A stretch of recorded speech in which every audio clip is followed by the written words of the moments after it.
வீரபாண்டிய கட்டபொம்மனுக்கு பாஞ்சாலங்குறிச்சியில் கோட்டையும் நினைவிடமும் அமைத்துக் கொடுத்தவர் கருணாநிதி என்று அமைச்சர் KKSSR ராமச்சந்திரன் தெரிவித்துள்ளார். வீரபாண்டிய கட்டபொம்மனின் 265வது பிறந்த நாளையொட்டி மதுரையில் அவரது சிலைக்கு மாலை அணிவித்து மரியாதை செலுத்திய பின்னர் செய்தியாளர்களிடம் அவர் பேசியதை சூப்பர் பைட்ஸ் பகுதியில் தற்பொழுது பார்க்கலாம்.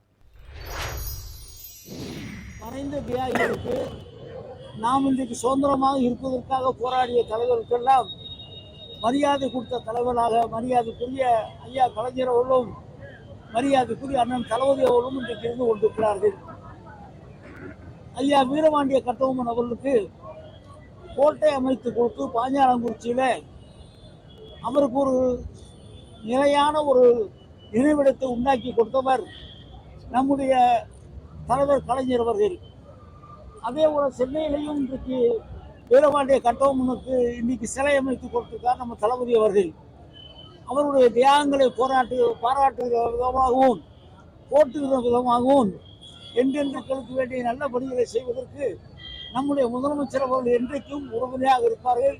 இந்த சமுதாயமும் உயர வேண்டும் என்ற எண்ணத்தோடு நாங்களும் பணியாற்றுவோம் என்று தெரிவித்துக் கொள்கிறோம்.